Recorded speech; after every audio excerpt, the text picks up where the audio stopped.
경기도 성남시 대장동 개발 사업을 둘러싼 특혜 의혹이 대선 전국 여야 정치권을 계속해서 뒤흔들고 있습니다. 화천대유 자산관리와 관계사들은 3억 5천만 원을 출자해 4,040억 원의 배당금을 받았고 아파트 분양을 통한 이익금 4,500억 원도 별도로 챙겼습니다. 그리고 곽상도 의원의 아들은 6년 동안 화천대유에서 일한 뒤 50억 원의 퇴직금을 받은 것으로 드러났습니다. 국민들은 분노하고 있고 화천대유의 땅 짚고 헤엄치기식 수익구조 설계자가 과연 누구인지 묻고 있지만 정치권은 진실을 찾기보다는 연일 책임 공방에만 열을 올리고 있습니다. 네, 오늘 새벽까지 대선 주자들의 TV 토론이 여야 각각에서 있었는데요. 특히 이 대장동 의혹을 두고 공방이 치열했습니다. 안지현 기자가 보도합니다. 다음 달 10일 당의 최종 후보를 뽑는 민주당. 어제 열린 TV 토론회에선 대장동 의혹을 놓고 4명의 후보들이 둘로 나뉘었습니다. 먼저 박용진 의원이 대장동 의혹 사태의 심각성을 강조했고 대장동 사건과 관련해서 그 썩은 악취가 진동을 하고요. 제2의 LH 사태인 줄 알았더니 더 나아가서 제2의 수소 사태에 맞먹는 정관계 로비, 부패 아수라장이라고 저는 생각을 합니다. 이낙연 전 대표도 이에 공감하며 우회적으로 당시 성남시장이었던 이재명 지사를 겨냥했습니다. 완전히 견해가 같습니다. 저도 큰 충격을 받고 있고요. 어느 쪽에 찬동하느냐가 중요한 것이 아니라 거기에 대해서 의심을 갖고 있는 분들의 마음을 풀어드리는 것. 이것 또한 정권 재창출을 위해서 꼭 필요하다고 생각합니다. 그 과정에서 이재명 지사가 이 전 대표에게 불쾌감을 드러내기도 했습니다. 아니 경찰 취조하는 것도 아닌데 그런 식으로 저는 합동수사본부를 하든지 뭘 하든지 최대한 빨리 해라 이런 입장이고요. 저는 검찰 경찰이 신속하게 역량을 투입해서 수사해서 정리하는 게 좋다 이렇게 생각합니다. 추미애 전 장관은 이 지사와 입장을 함께하며 이낙연 전 대표를 몰아세웠습니다.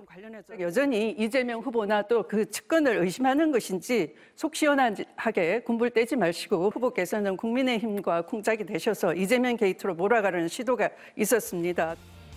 이런 가운데 오늘 새벽까지 이어진 국민의힘 TV 토론회에서도 대장동 의혹이 등장했습니다.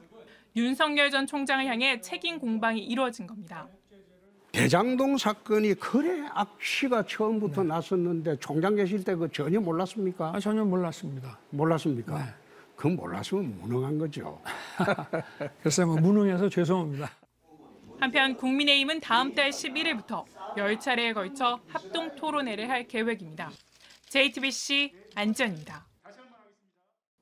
JTBC는 대장동 개발 사업 특혜 의혹과 관련된 핵심 인물의 수상한 행동을 포착했습니다. 성남 쪽과 화천대유의 연결고리로 의심되는 정민용 변호사입니다. 정 변호사는 7개월 전 그만두고 나간 성남도시개발공사를 최근에 다시 찾아갔습니다. 그곳에서 대장동 사업 심사표와 같은 비공개 자료를 살펴본 것으로 드러났습니다. 수사가 속도를 내기 전에 공사 측과 말을 맞추려고 한 것이 아니냐는 의혹이 제기됩니다. 심층 취재를 담당하고 있는 라정주 PD가 보도합니다.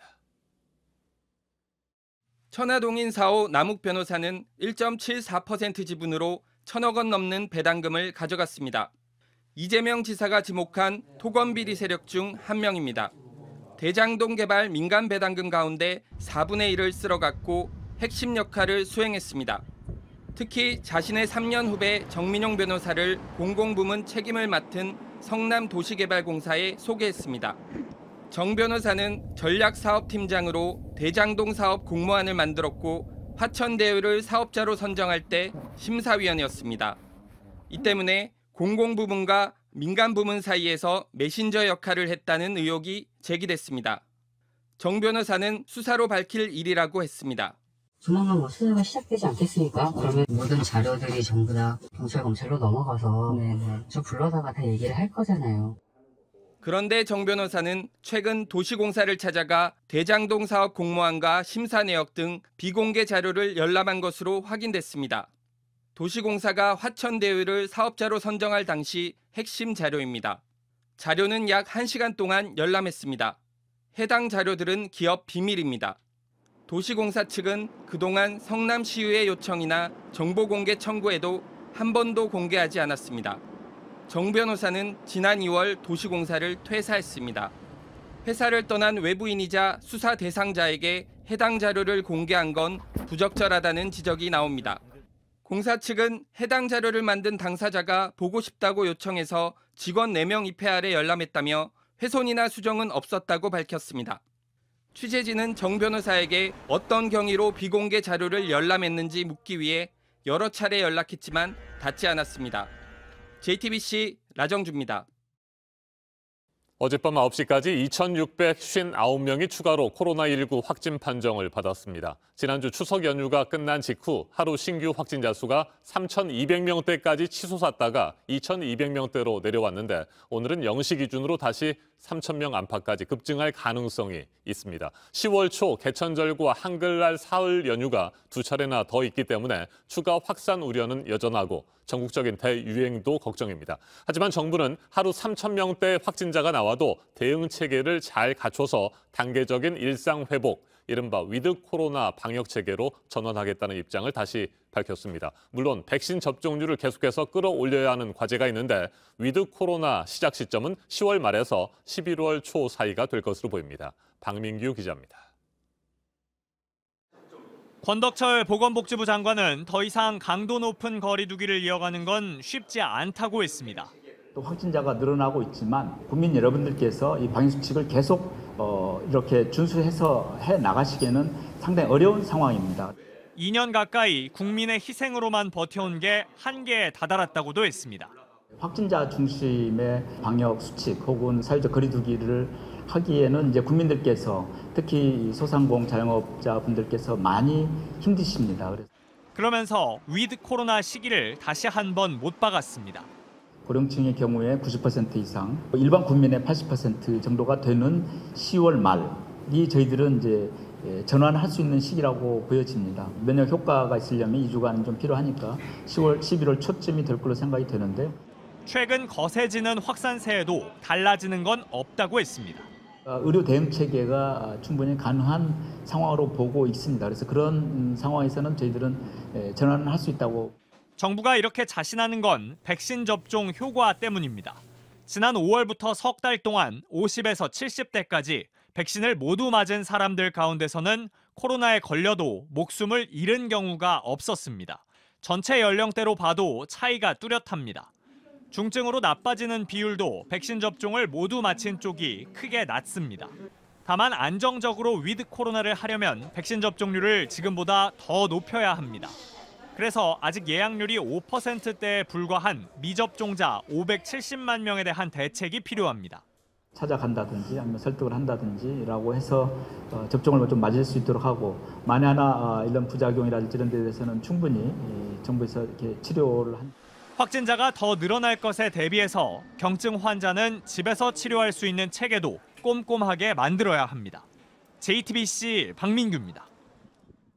일본의 새 총리가 오늘 오후에 결정이 됩니다. 집권 자민당의 총재를 의원들이 오늘 뽑게 되는데 고노다로 그리고 기시다 후미오의 2파전이 될 것으로 보입니다. 하지만 누가 되든 순탄치 않은 한일 관계에 큰 변화는 없을 것으로 보입니다. 강버들 기자입니다. 일본 언론들은 자민당 총재 선거가 결선 투표까지 갈 걸로 내다봤습니다.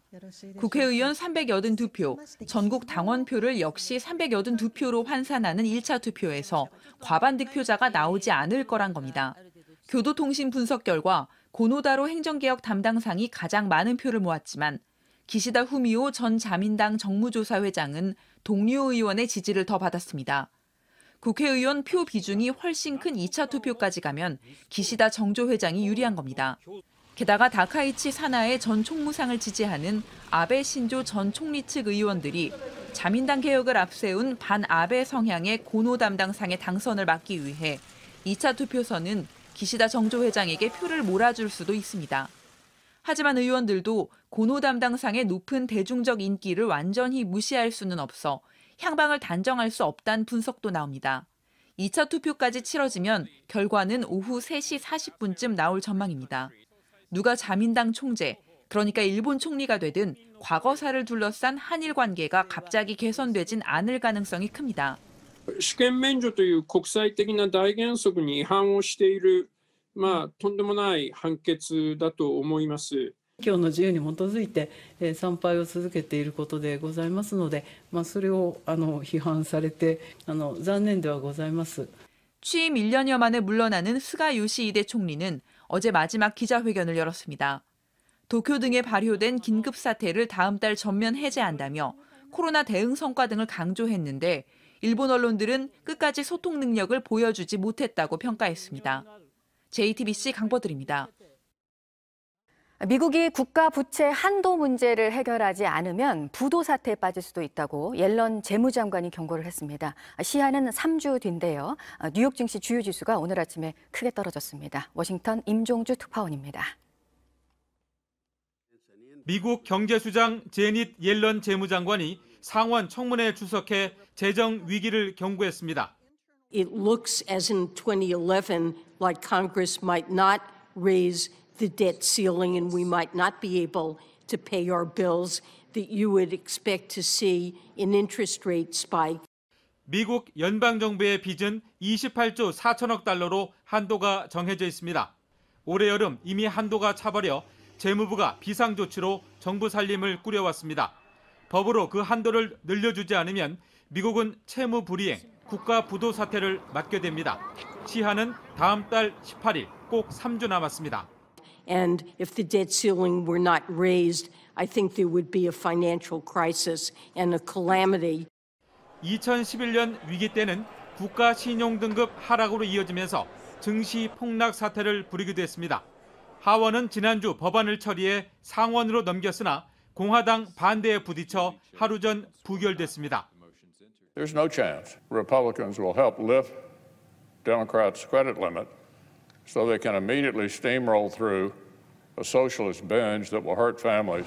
특히 이 법안은 바이든 정부의 천문학적 인프라 복지 예산과 연계되면서 양당의 힘겨루기가 팽팽합니다. 미국은 물론 세계 경제에 미칠 영향이 워낙 커 최악의 상황은 피할 것이라는 전망도 나오고 있지만 미 당국은 만일 사태에 대비해 비상대책 마련에 들어갔습니다. 뉴욕 증시는 국채금리 상승과 인플레 장기화 우려까지 겹쳐 주요 지수가 일제히 급락했습니다.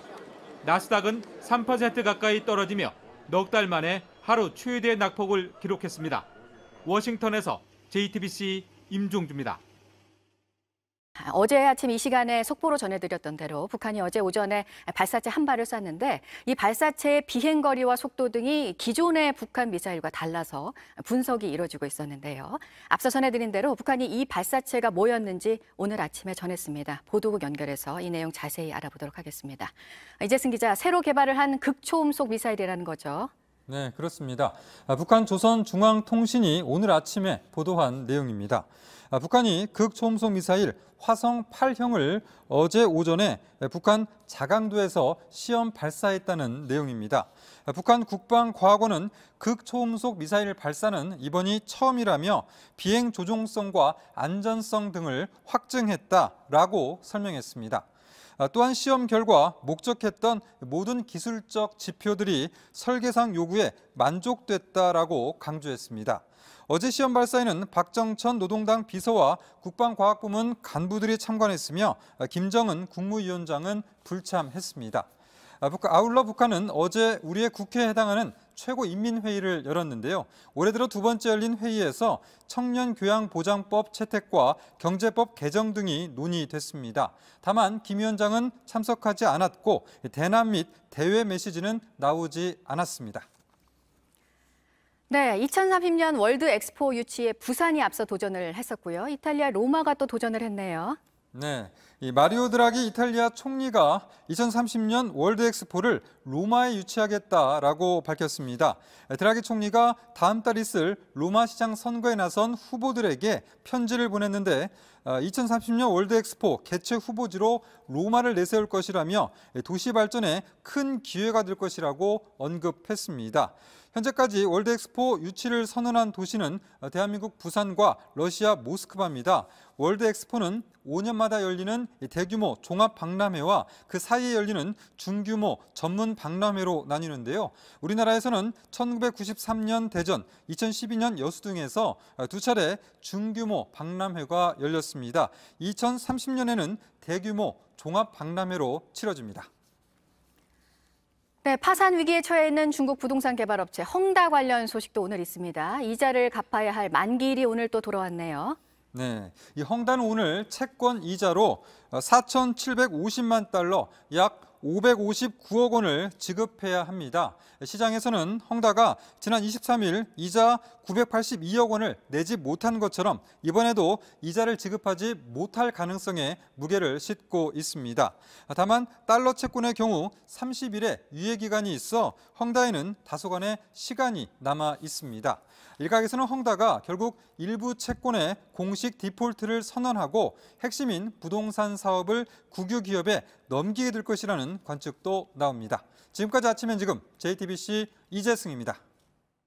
북한이 어제 새벽 자강도에서 동쪽으로 미상의 발사체 한 발을 발사했죠. 그런데 앞서 전해드린 것처럼 북한 조선중앙통신은 국방과학원이 새로 개발한 극초음속 미사일 화성 8형 시험 발사를 했다고 조금 전 공식 발표했습니다. 청와대는 어제 국가안전보장회의 상임위원회 긴급회의를 열고 유감을 표명했습니다. 미 국무부는 북한의 미사일 발사를 규탄하면서 조건 없는 대화에 나서라고 다시 촉구했습니다. 신범철 경제사회연구원 외교안보센터장 자리에 함께했습니다. 어서 오십시오. 예, 안녕하세요. 네, 탄도미사일의 경우에는 발사 이후에 정점 고도를 찍고 내려오면서 포물선을 그리잖아요. 그런데 어제 발사된 미상의 발사체는 그것과는 전혀 다른 궤도를 그렸기 때문에 아마 분명히 새로운 무기일 것이다 이런 추정들이 나오지 않았습니까? 그런데 조금 전에 북한이 공식 발표했습니다. 극초음속 미사일 화성 8형이라고 하는데 이건 어느 정도나 위협이 되는 무기일까요?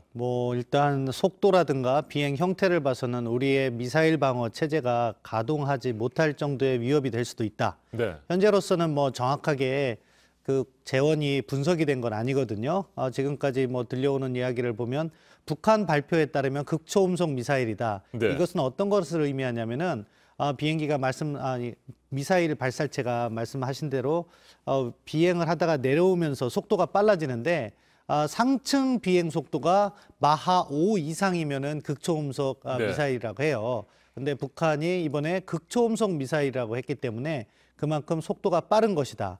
그리고 활강 이야기를 했는데 북한 발표를 보면 그러면은 말씀하신 대로 포물선을 그리고 그냥 단순하게 내려오는 것이 아니라 마지막 종말 단계에서 회피 기동이라든가 비행체와 같은 일종의 움직임을 보여줬다. 그 경우에는 미사일 방어로 맞기엔 더더욱 어려운 측면이 있기 때문에 상당히 고도화된 미사일 실험을 했다. 이렇게 평가할 수 있겠습니다. 네, 김여정 노동당 부부장 지난 25일입니다. 문재인 대통령의 종전선언 관련 발언에 대해서 화답하는 형태의 메시지를 내지 않았습니까? 남북 연락사무소를 다시 설치하자. 그리고 남북 정상회담도 재개할 가능성이 있다. 용의가 있다. 이런 뜻을 밝혔는데 그리고 나서 사흘 뒤에 극초음속 미사일을 시험 발사했습니다. 이유가 뭘까요? 북한으로서는 자기들의 이익을 극대화 시도하는 것 같아요. 그러니까 김여정 부부장의 말의 핵심은 이중 기준을 철폐하라고 하면서 자기들의 미사일 발사를 도발로 부르지 말고 다른 나라들의 일반적인 군사력 증강과 같은 기준을 적용해라. 그래서 우리 정부가 어제 미사일 발사에도 불구하고 도발이라는 표현은 하지 않고 유감만 표명을 했거든요. 그런데 그런 계기에 과거에 시험했던 일반적인 미사일이 아니라 신형 미사일 발사 실험을 해버린 거죠. 네. 그러니까 우리 정부 입장이 난처하게 됐는데 북한 입장에서는 일단 한국 정부는 비난을 하지 못하게 막아놓고 그 과정에서 자신들의 미사일 전력은 강화시킨다. 이런 행보를 하고 있기 때문에 아직도 북한이 과연 협상으로 돌아올 것인지에 대한 예측 가능성을 극히 낮게 만드는 거죠. 그러니까 북한은 자신의 로드맵대로 제 갈 길을 가겠다. 그러면서도 가끔 한 번씩 유화적인 제스처를 보이면서 한국 정부와 미국 정부를 뒤흔들겠다. 이런 뜻일까요? 예, 지금 나온 북한의 행보를 한 달 단위로 잘라보면은 말씀하신 것처럼 자신들의 핵능력 강화는 일관되게 추진하면서 경우에 따라서 한국 정부와 미국 정부가 그것에 대응을 하지 못하도록 유화적인 제스처를 취하겠다. 이런 모습으로 볼 수 있는데 그럼에도 불구하고 그 다음 행보가 과연 대화 쪽으로 방향을 선회할 것인가 이런 것은 우리가 지켜보면서 조금 더 긴 호흡을 가져가야 되지 않을까 싶습니다. 네, 앞서 말씀하신 것처럼 우리 정부는 유감이라는 뜻만 밝혔습니다. 도발이라는 표현을 쓰지 않았고요. 문재인 대통령도 마찬가지였습니다. 미국에서도 여러 가지 반응이 나왔는데 일단 규탄은 한다고 했습니다만 대화의 필요성을 다시 강조했거든요.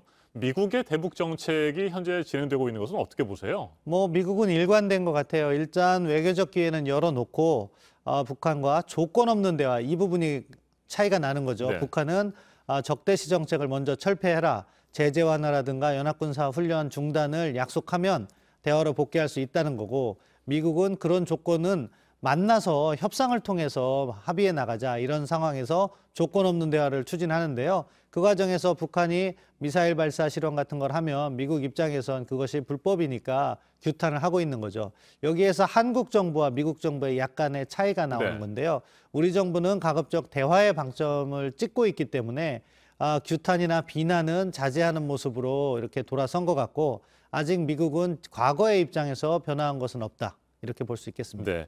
바이든 대통령의 외교 정책을 놓고 미국 내에서는 물론이고 뭐 전 세계적으로 여러 가지 비판과 지적들이 나오고 있습니다. 아프가니스탄 사태를 해결하는 모습에서도 그렇고요. 혼란이 크지 않았습니까? 대북 정책 역시 어떤 뭐 일관된 뜻이라고 볼 수 있을까? 뭐 방향성이라든지 문제 해결 의지가 확실히 있긴 있는 것인가? 모호하다. 뭐 이런 평가도 있는데 이건 어떻게 생각하세요? 일관성은 있는데 문제 해법은 제시하지 못하고 있다 이렇게 네. 평가하고 싶어요. 그러니까 바이든 행정부의 대북 정책이라는 것은 대화는 열어놓되 조건 없이 만난다. 이 원칙은 계속해서 지금 1년 동안 추진해오고 있거든요. 그런데 이럴 경우 북한이 선제 조건을 내놓고 대화에 복귀하지 않을 때 그러면서 계속해서 핵 능력을 증강해 나갈 때 이것을 제어할 방법이 현실적으로 없거든요. 따라서 미국 내에서도 이 문제와 관련해서는 비난 여론이 일고 있다 이렇게 평가할 수 있겠습니다. 네. 앞으로 북한은 어떻게 나올까요? 뭐 추가 도발을 하면서 또 계속해서 유화적인 제스처, 뭐 통신선 복구라든지 이런 부분들을 추진할까요? 저는 가능성은 있다고 봅니다. 그런데 문제는 그 과정에서 한국 정부를 계속해서 시험에 들게 할 가능성이 높아요. 네. 이번에 미사일 발사 같은 경우에도 신형 미사일인데 결과적으로 우리 정부는 간단하게 유감 표명만 하고 넘어갔잖아요. 그런 방식의 한국 정부에 대한 시험이 한두 차례 더 있을 가능성이 있는데 이 경우에 이제 한미 간의 의견차가 발생할 수 있기 때문에 우리 정부로서도 북한이 일관되게 나가면 우리도 일관되게 대응할 수 있는 모습을 보여주면서 한미 공조를 강화하고 북한을 대화로 견인할 수 있는 그런 외교적 지혜가 필요한데 그 해법의 폭이 넓지 않아서 고민이 많을 거라고 생각합니다. 네, 문재인 대통령 최근 북한 담화와 미사일 발사에 대해서 종합적으로 분석하고 대응 방안을 마련하라고 어제 관계부처에 지시를 했습니다. 구체적으로 지금 할 수 있는 게 뭐가 있을까요? 지금으로서는 북한 미사일에 대해서 분석을 하고 그것과 관련해서 우리가 어떻게 억제력을 가져갈 것이냐, 우리의 미사일 방어 시스템으로 이런 것을 막을 것이냐, 못 막는다면 어떻게 보완할 것이냐. 일단 억제 측면에서 우리가 강화를 해야 되고 네. 다음에는 대화를 이어감에 있어서 일단 조금 더 북한의 행보 하나하나에 일희일비하면 안 될 것 같고요. 대화 기조를 유지하면서 이제 우리가 가지고 있는 카드가 있잖아요. 인도적 지원이라든가 또는 그 밖에 한미 간의 공조를 통해서 북한에 제시할 수 있는 카드를 하나씩 만들어 가면서 북한도 보면 지금 김여정의 담화의 내용에서는 정책 변화를 시사했거든요. 네. 그런 부분을 어떻게 견인하면서 북한은 비핵화가 빠진 대화를 원하는 것 같은데 우리는 비핵화가 포함된 대화를 끊임없이 추구해 나가야겠죠. 알겠습니다. 오늘 여기까지 듣겠습니다. 신범철 경제사회연구원 외교안보센터장이었습니다. 말씀 잘 들었습니다.